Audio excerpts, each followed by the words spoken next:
मनुष्य या तो पास्ट की बातों को सोच करके अफसोस कर रहा होता है, ये करते थे, ऐसा करते थे, वैसा करते थे, या तो फ्यूचर की कई बातें चिंता के रूप में, पता नहीं ऐसा हो गया तो, ऐसा हो जाएगा तो क्या होगा, इसी ने ऐसा कह दिया तो क्या होगा, जो बातें घटित भी नहीं हुई है लेकिन उसके बारे में अननेसेसरी हम सोच करके व्यर्थ की चिंता को अपने जीवन में पालने लगते हैं। आज अगर व्यक्ति के जीवन में टेंशन है तो वो टेंशन का मुख्य कारण ही यह है कि वो वर्तमान में नहीं जी रहा है। फ्यूचर के लिए हमेशा कहा गया है कि future is a promissory note, और पास्ट को कहा गया है कि past is a cancel cheque. जो पास्ट हो गया वो कैंसल्ड हो गया, और जो फ्यूचर है वो प्रॉमिसरी नोट है, पता नहीं एनकैश कर सकेंगे या नहीं। लेकिन वर्तमान को कहा गया है प्रेजेंट। प्रेजेंट अर्थात ये ईश्वर द्वारा बहुत सुंदर गिफ्ट है, प्रेजेंट है।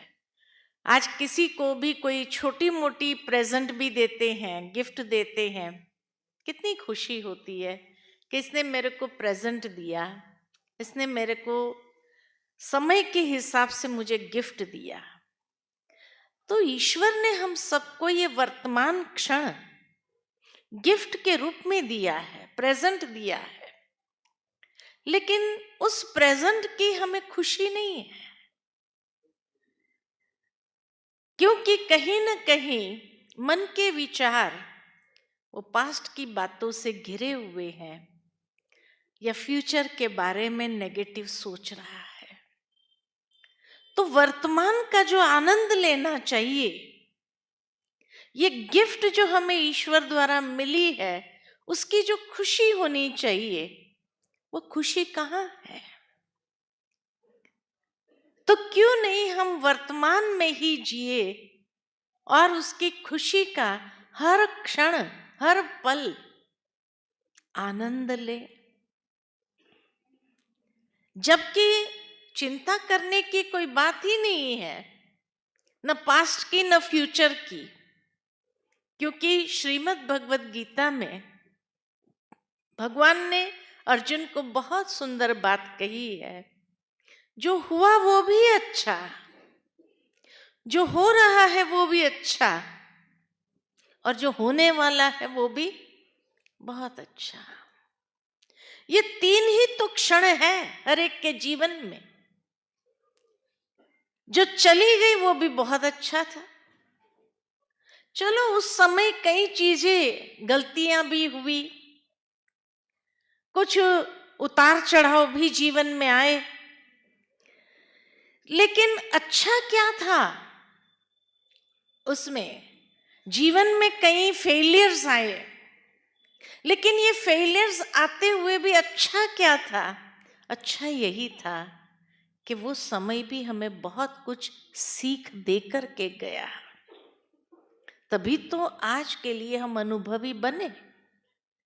अगर वो पास्ट की सीख ही नहीं होती थी तो वर्तमान में अनुभवी कैसे बनते थे? तो इसीलिए जो हुआ वो भी अच्छा, बहुत कुछ सीखने को मिला, आगे बढ़ने को ही तो मिला। जो चल रहा है वो भी बहुत अच्छा, उसके लिए भी हमें कोई अफसोस करने की आवश्यकता नहीं है, ये करना चाहिए, वो करना चाहिए, ऐसा करना चाहिए नहीं। जो चल रहा है हर क्षण, उस हर क्षण का ईश्वर के साथ का हम आनंद ले तो हर पल बहुत सुखद हो जाएगी। ये पल का हम सुख नहीं ले पा रहे हैं, क्योंकि जो पास्ट की सीख हमें मिली है शायद हमने सीखी ही नहीं है, इसलिए अफसोस चल रहा है। ये कर देते थे, वो कर देते। अरे जो सीख मिली उसके आधार से वर्तमान में उसका प्रयोग करते हुए हम इस क्षण को तो अच्छा बना ही सकते हैं। तो ये क्षण भी बहुत अच्छा है और आने वाला जो पल है वह भी बहुत अच्छा है,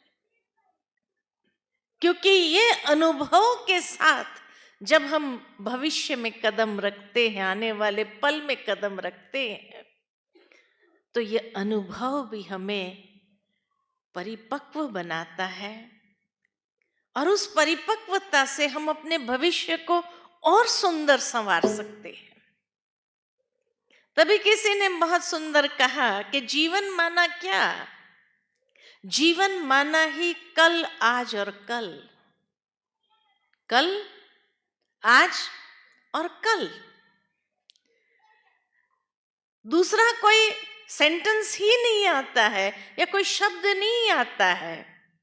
परसों तरसों के लिए भी कल, आज और कल। एक दिन आगे बढ़ेंगे तो भी कल, आज और कल ही होगा। ये 3 ही दिन तो है हमारे पास। जब 3 ही दिन है जिंदगी के, तो हर पल क्यों ना खुशी से बिताएं। इसीलिए किसी ने बहुत सुंदर कहा कि जब सुबह उठते हैं, आंख खुलती है, ईश्वर का शुक्रिया करो कि आज आंख खुली। तो आज का दिन मुझे बहुत सुंदर रीति से जीना है। मैंने कहीं एक सुवाक्य पढ़ा, live life 1 day at a time and make each day a masterpiece. जिंदगी जब जियो तो इसी तरह से जियो कि आज का दिन ही है मेरे पास, आज का दिन ही है, क्योंकि कल का थोड़ी भरोसा है। आज का ही दिन है, तो आज का दिन मैं क्यों नहीं यादगार बना दूं, मास्टरपीस बनाऊं इसको। और ऐसा मास्टरपीस जो सदा ही हर कोई याद रखे, हर कोई उसमें से प्रेरणा ले। अरे वाह, जीवन जिया तो इसने जिया कि हर पल को उसने मास्टरपीस बनाया, क्योंकि मास्टरपीस हमेशा एक ही होता है। बाकी तो डाई से हम काफी पीस निकाल देते हैं, लेकिन जो पहला होता है ना, वो मास्टरपीस एक ही होता है। तो जिंदगी के हर दिन को हम क्यों ना मास्टरपीस बनाए। जो कोई देखे वो कहे वाह, जिंदगी हो तो इसके जैसी। क्योंकि पता नहीं आगे क्या होगा, तो इसीलिए जो है इस क्षण को हम भरपूरता से जिए। हर क्षण का खुशी, उमंग, उत्साह के साथ जिए। पास्ट की बातों को लेकर गम क्यों करने का? उसने ऐसा कहा, उसने ऐसा कहा, उसने ये किया, उसने वो किया। उसने जो किया उसकी समझ के हिसाब से किया ना। उसकी समझ को मैं अपनी समझ में क्यों शामिल करती हूं? ये समझदारी तो नहीं है, वो उसकी समझ थी। मैं अपनी समझ के हिसाब से अपने वर्तमान को भरपूरता से जीऊं। और भविष्य का तो पता ही नहीं, कल आंख खुलेगी या नहीं खुलेगी। हर एक के सांस तो गिनती गए हैं। इसीलिए तो कहा जाता है कि भाई जिसकी जो तिथि निश्चित है, उसी दिन कोई ना कोई कारण बनना है और उसको जाना ही है। हमें पता नहीं है, इसीलिए वो क्षण तक हम बहुत खुशी से, उमंग, उत्साह के साथ हर पल का आनंद लें। लेकिन उसके लिए मुझे अपनी दृष्टि और वृत्ति को कितनी पॉजिटिव बनानी होगी। ये वर्तमान का, प्रेजेंट, ये वर्तमान की गिफ्ट का आनंद लेने के लिए मुझे अपनी वृत्ति को, एटीट्यूड को बहुत पॉजिटिव बनाना होगा। हमारे पास समय ही नहीं है किसी की शिकायत करने का।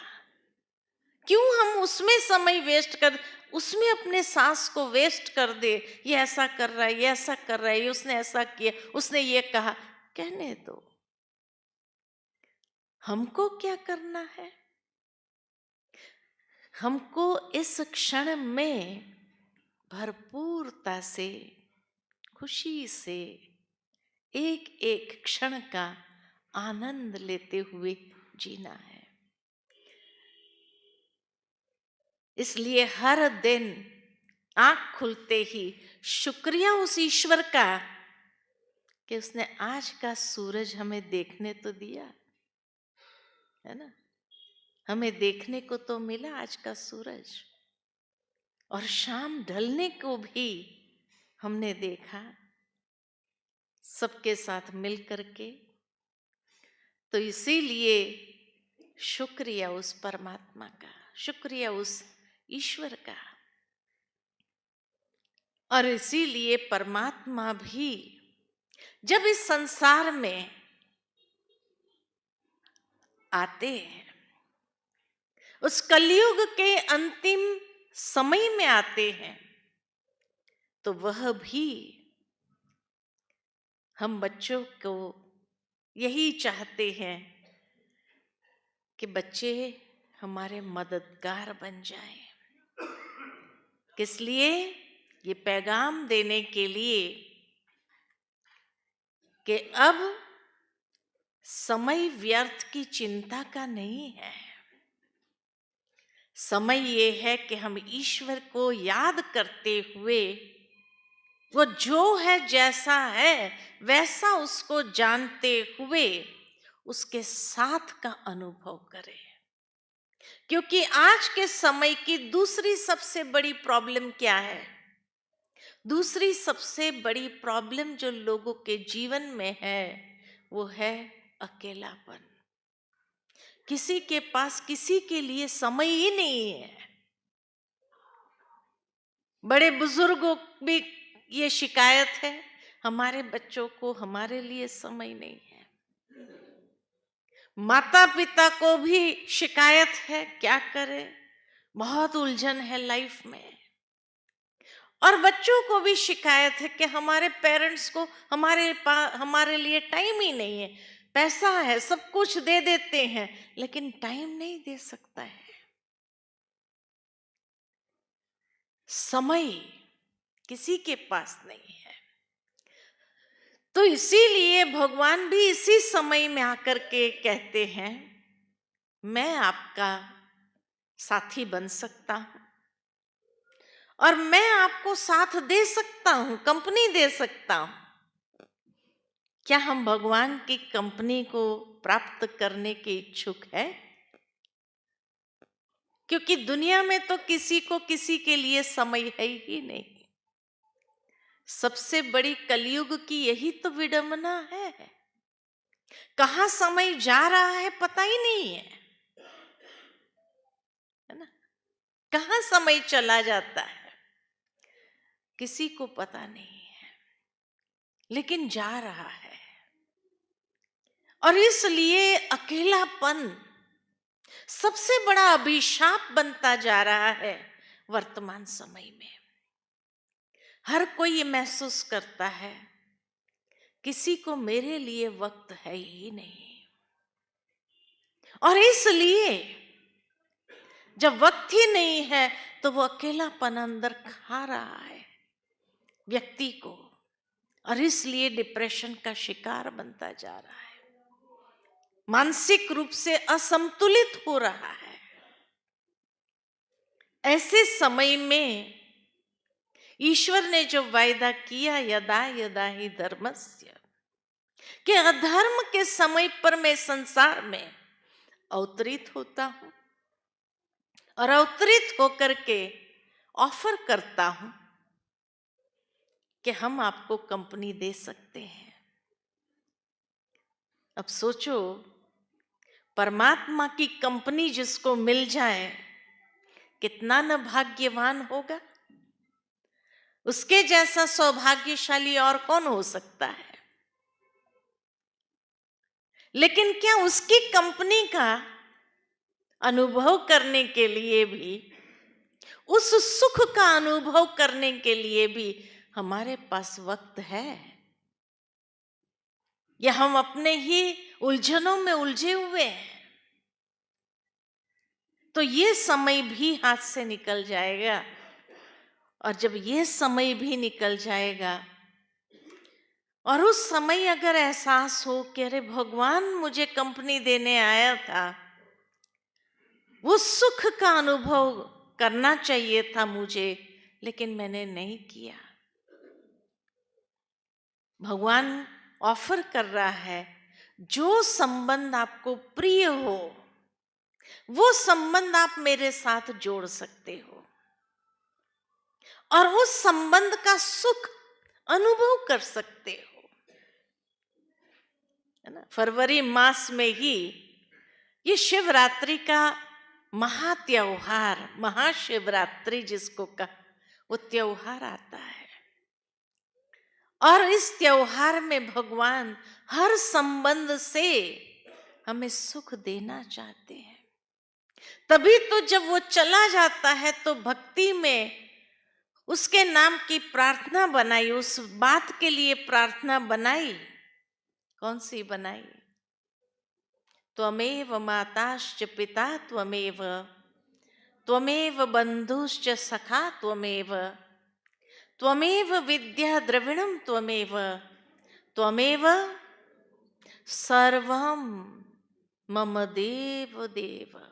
जो देवों का भी देव है वो ये सारे संबंधों की ऑफर दे रहा है।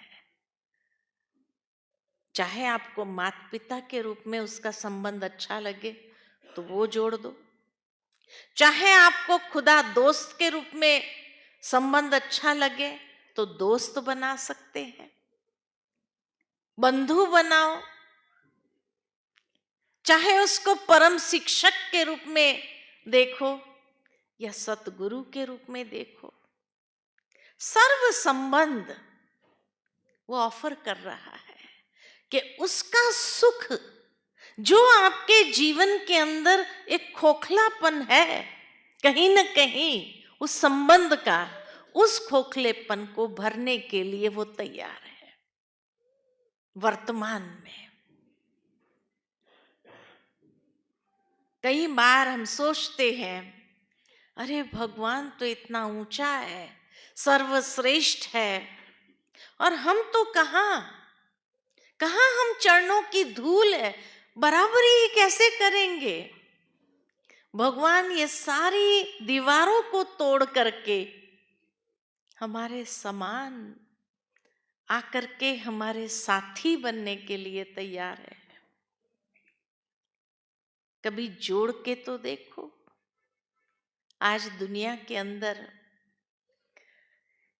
साल के अंदर हर दिन कभी मदर्स डे आता है, कभी फादर्स डे आता है, कभी कौन सा दिन आता है, कभी फ्रेंडशिप डे आता है, तो कभी वैलेंटाइन आता है, कभी कौन सा आता है। माना क्यों? क्योंकि व्यक्ति के जीवन में कहीं न कहीं कोई न कोई संबंध का एक खोखलापन अंदर में है। हेलोनेस जिसको कहा जाए, वो हेलोनेस है जिसको भरना चाहता है। इसलिए उस दिन को मनाता है ताकि वो दिन किसी न किसी के साथ यादगार बनाना चाहता है, ताकि बाद में वो चला भी जाए न भी रहे तो यादों के आधार से उसके सहारे तो हम जी सकते हैं। लेकिन भगवान कहते हैं तुम सर्व संबंध मेरे साथ जोड़ दो, सर्व संबंधों का सुख ले लो। कभी तुम्हारे जीवन के अंदर खोखलापन आएगा ही नहीं, खालीपन आएगा ही नहीं। हर समय उस आनंद में व्यतीत कर सकते हैं। और कल भी अच्छा था, आज भी अच्छा, और कल भी बहुत अच्छा रहेगा। तो इसीलिए इस खालीपन को मिटाने के लिए ये महाशिवरात्रि का सुंदर त्योहार जो सारे भारत भर में मनाया जाता है, लोग शिवालयों में जाकर के विशेष शिव की अर्चना पूजा करते हुए उसके साथ का अनुभव करना चाहते हैं, उसके लिए व्रत रखते हैं, नियम रखते हैं, शुद्धता को अपनाते हैं, और उस शुद्धि को अपनाते हुए सारा दिन शिवालयों में व्रत रखते हुए, नियम रखते हुए कहीं ना कहीं सोचते हैं कि उसके साथ का वो अनुभव हो जाए। शिवलिंग के ऊपर बेलपत्र चढ़ाते हुए सोचते हैं कि बस आज सारा दिन उसके साथ बिताया हमने। अंदर एक खुशी होती है, लेकिन भगवान कहते हैं हर दिन मनाओ ना ऐसा, एक दिन क्यों, मैं तो पूरा समय आपके लिए हाजिर हूं। ये संगम आत्मा और परमात्मा का, ये बहुत सुंदर संगम है। जिस संगम में अगर डुबकी लगाते जाओ हर रोज, तो क्या होगा, हर रोज पावन बनते ही जाएंगे। कभी आपके जीवन के अंदर ये महसूसता ही नहीं होंगी कि अरे आज का दिन तो अच्छा नहीं गया। लोग कुंभ मेले में जाकर के संगम पर डुबकी लगा करके उसका सुख का आनंद लेना चाहते हैं, लेकिन यहाँ दो युगों का संगम है।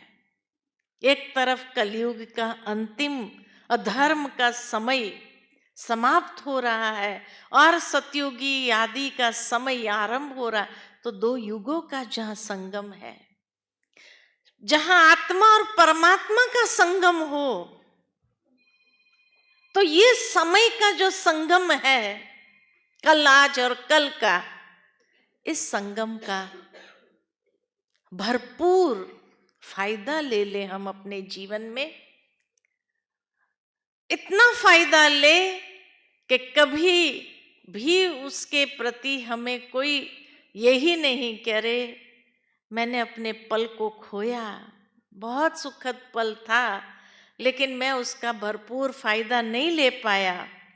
तो आज का दिन, समय की पुकार यही है कि भगवान ऑफर कर रहा है, और जहाँ भगवान ऑफर कर रहा हो तो हमारे अंदर में जो भी अज्ञानता है, उस अज्ञानता को मिटाते हुए वो ज्ञान सूर्य परमात्मा की रोशनी अपने जीवन में भर दे। जैसे दिन की शुरुआत में सूर्योदय होते हुए देखते हैं तो खुशी होती है, ऐसे जीवन का सूर्योदय ईश्वर के साथ अगर हो हर रोज तो कितनी खुशी होगी। कभी जीवन में अंधेरा आ ही नहीं सकेगा, अंधेरा होता ही है अज्ञानता का। तो उस अंधेरे से अपने आप को हमेशा के लिए उजाले की ओर ले चले, तभी तो शिवरात्रि कहा गया है इसको। रात्रि माना अंधकार, और ये अंधकार है अज्ञानता का। तो ज्ञान सूर्य प्रज्ञा और अज्ञान अंधेर विनाश। परमात्मा जो ज्ञान सूर्य के समान है, वो ज्ञान सूर्य जब इस संसार में अवतरित होते हैं तो ये सूर्य का तेज ऐसा है कि जिस सूर्य के तेज से अज्ञानता का अंधकार दूर हो जाता है। लोगों को अंधेरा जहां होता है डर महसूस होता है। प्रैक्टिकल स्थूल में भी अगर देखा जाए कि अंधेरे में किसी को जाने के लिए कहे कि भाई ये गली क्रॉस कर दो रात्रि के अंधेरे में, लाइट का जरा भी प्रकाश न हो, स्ट्रीट लाइट भी न हो, तो क्या कहते हैं? डर महसूस होता है। लेकिन दिन के उजाले में डर कहाँ? ठीक इसी तरह जीवन के अंधियारों में भी डर है। व्यक्ति शक्तिहीन महसूस करता है, लेकिन जब परमात्मा ज्ञान सूर्य प्रकटता है तो वह अज्ञानता का अंधकार दूर होता है, डर समाप्त होता है और जीवन के अंदर एक नई ऊर्जा, नई चेतना के साथ आगे बढ़ना होता है।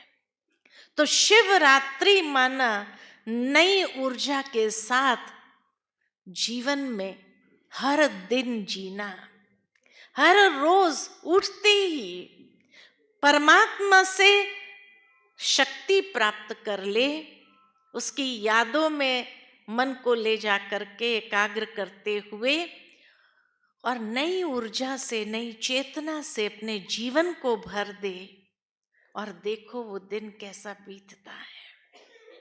इसलिए कहा हर दिन को मास्टरपीस बनाओ।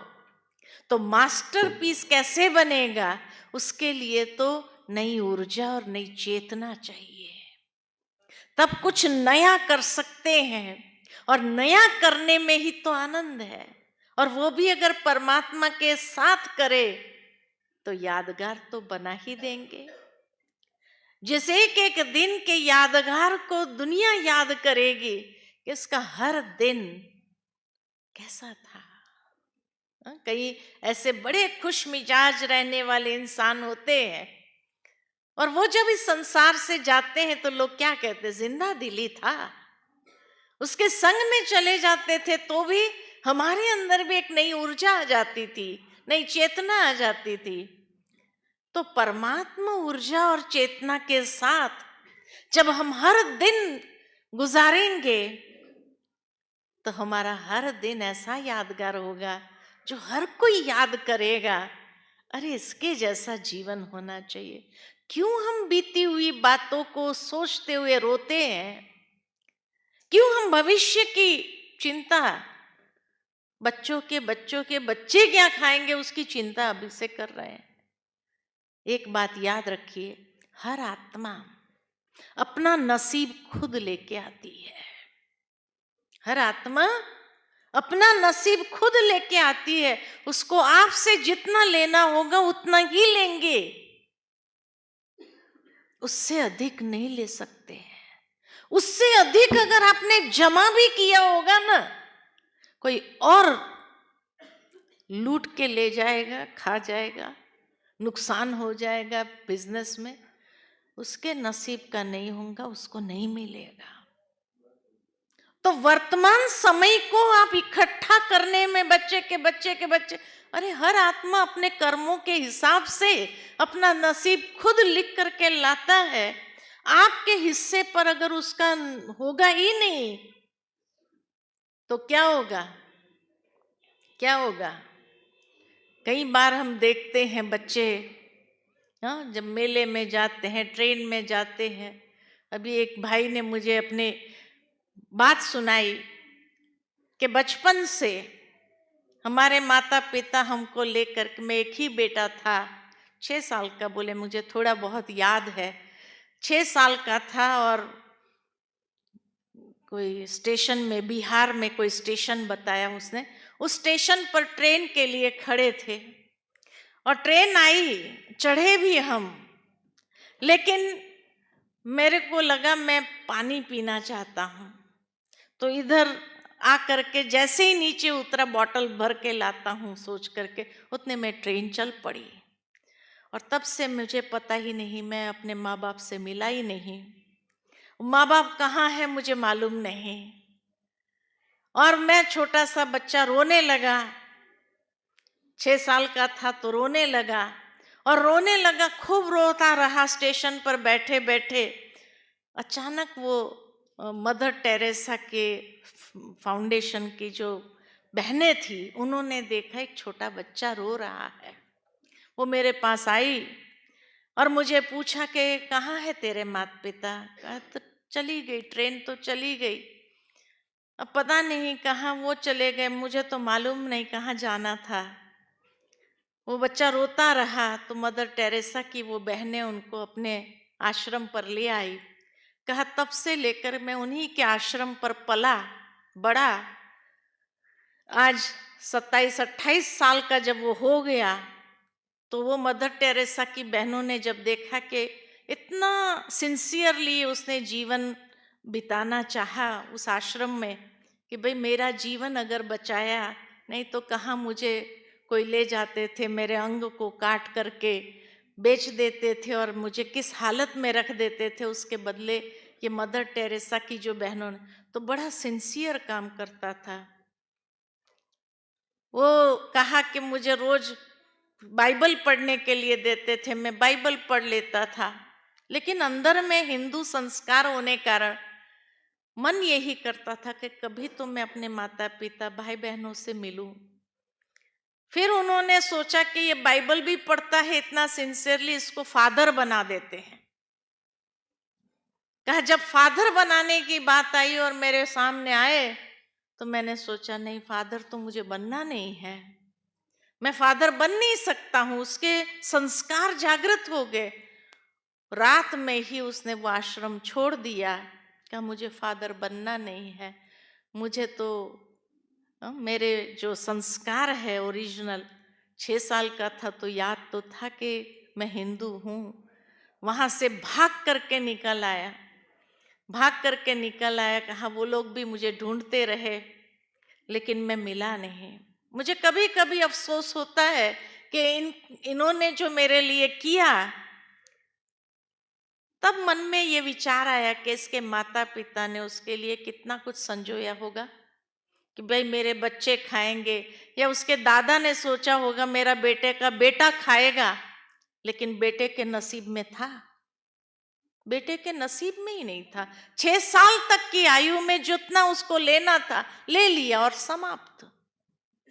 तो इसीलिए हर आत्मा अपना नसीब लेकर के आती है। आप अपना वर्तमान क्यों बिगाड़ देते हैं इसके लिए उसके लिए उसके लिए उसके लिए, और जब वो नहीं भोग सकता है कितना दुख होता है। दुखी किसने किया? दुखी किसने किया?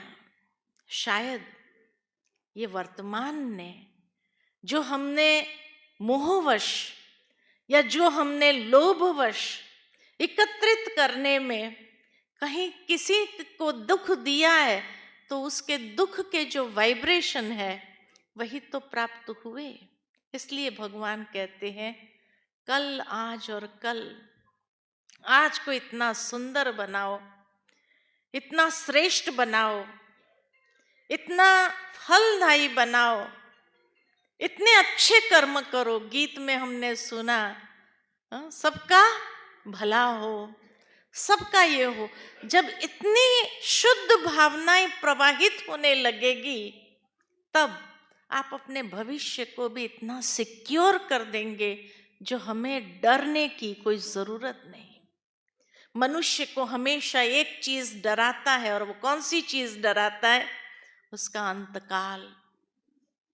और अंतकाल इसीलिए डराता है कि पता नहीं अब यहां से जाएंगे तो कहां जाएंगे, कहां जन्म होगा। क्यों? क्योंकि उस समय रियलाइजेशन होता है मैंने अपना भविष्य तो बनाया ही नहीं। भविष्य कैसे बनाएंगे? जो साथ ले जाने वाली चीज है उसको तो इकट्ठा किया नहीं, जो छोड़ने वाली चीज है उसको इकट्ठा करने में लगे रहे। जो साथ में चलने वाली चीज है उसको तो इकट्ठा किया नहीं। इसलिए वो समय डराता है, क्योंकि तब रियलाइजेशन होता है कि जो मेरे साथ चलने वाला है, अच्छे कर्म पुण्य कर्म की पूंजी, वो तो मैंने एकत्रित किया ही नहीं। जो मेरे साथ चलने वाली दुआएं हैं वो तो मैंने एकत्रित किया ही नहीं। जो मेरे साथ काम आने वाली, वहां मुझे अच्छा सुखी जीवन अनुभव कराने के लिए मैंने जितना किसी को सुख दिया हो यहाँ, वही तो मुझे वहां भी सुख प्रदान करेगा। हर कर्म का एक फल तो होता ही है, तो वही तो हमें सुख देगा। अगर मैंने किसी को सुख दिया होगा तभी तो मुझे मिलेगा। तो जो साथ में चलने वाला था वो तो एकत्रित किया नहीं, तो वो पल वो क्षण कितनी डरावनी होती है, कितनी डरावनी होती है। और उस समय अफसोस भी अगर होता है और कुछ नहीं कर सकते हैं, और उसी में जब शरीर छूटता है तो सोचो कहाँ जाएंगे, कहाँ जन्म होगा। इसीलिए हर आत्मा अपना नसीब लेकर आती है, ये सोच के चलो।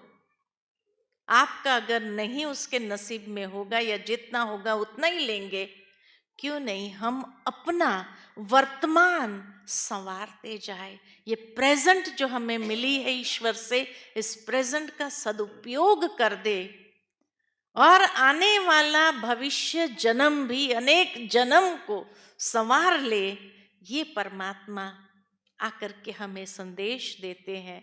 इतना श्रेष्ठ कर्म करो वर्तमान में, जो कभी आपको अफसोस करना ही न पड़े। ठीक है ना, ठीक है ना। तो इसीलिए हर क्षण हर पल वर्तमान में जी करके उसका फायदा लो और उसका सदुपयोग करो, जो साथ में चले। इन्हीं शब्दों के साथ वाणी को विराम देती हूँ। बहुत बहुत धन्यवाद।